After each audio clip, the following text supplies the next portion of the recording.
Des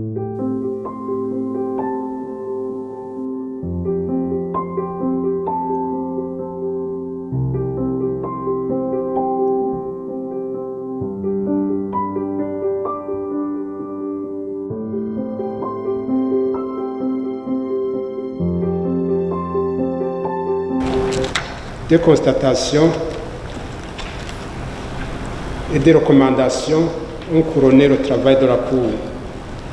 Je vais me limiter alors pour le moment à vous présenter les différentes constatations et les recommandations formulées par la Cour pour l'amélioration du projet de loi de finances. La Cour a relevé 22 constatations. Première constatation, la note de cadrage budgétaire ne portait pas le tableau des opérations financières de l'État, en abrégé le TOF. Deuxième constatation, la lettre de cadrage a été transmise au ministère et institutions concernées avec environ 2 mois de retard. Troisième constatation, la lettre de cadrage n'est pas assortie de méthodologie à suivre dans le processus de préparation du projet de loi de finances. Quatrième constatation, la lettre de cadrage ne contient pas de format de texte et de tableau à respecter pour l'établissement des prévisions budgétaires par les ministères et institutions. Cinquièmement, la lettre de cadrage ne contient pas de tableau reprenant l'état d'exécution des projets arrêtés à la fin de l'exercice antérieur. Toutes ces constatations sont liées à la loi qui met en place la lettre de cadrage. Sixième constatation, les prévisions du projet de loi de finances 2020-2021 ne concordent pas avec les plafonds fixés par la lettre de cadrage budgétaire. Septième constatation, l'exposé des motifs du projet de loi de finances 2020-2021 ne donne pas d'informations sur l'impact de la taxe de 20% sur la soude caustique importée et destinée à la revente qui est prévue à l'article 89 du projet de loi de finances 2020-2021.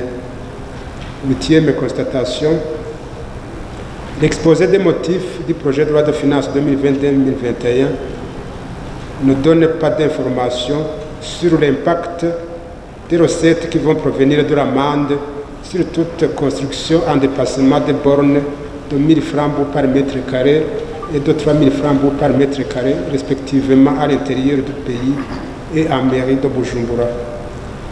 Neuvième constatation, les dépenses liées à l'achat des machines et de tout autre équipement pour les nouvelles institutions prévues par la ligne des dépenses imprévues pourraient ne pas revêtir le caractère imprévisible et accidentel. Dixième constatation, la plupart des transferts de crédit entre articles budgétaires d'un même ministère du budget 2019-2020 à fin février 2020 ont été effectués en dépassement des 10% prévus par la loi organique sur les finances publiques.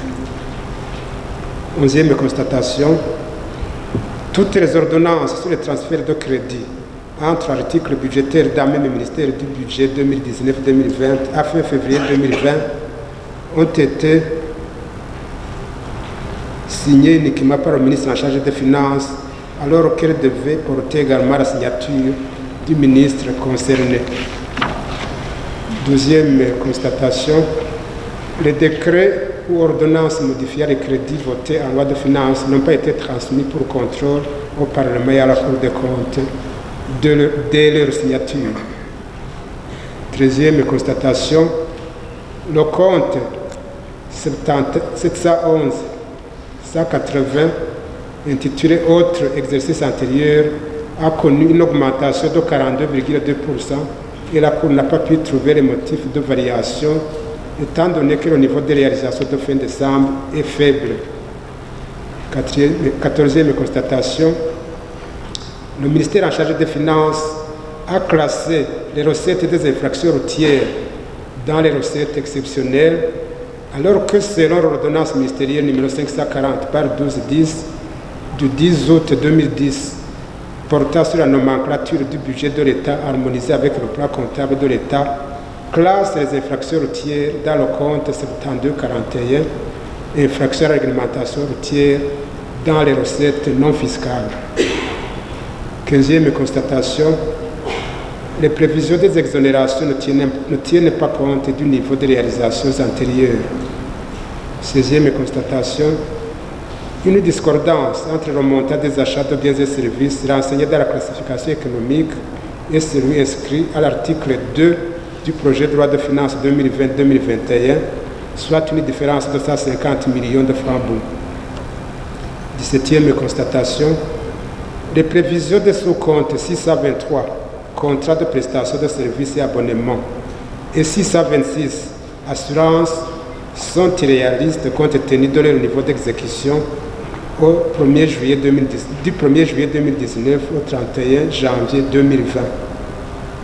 18e constatation, les prévisions du sous-compte 632, fournitures administratives, sont irréalistes compte tenu de leur niveau d'exécution du 1er juillet 2019 au 31 janvier 2020.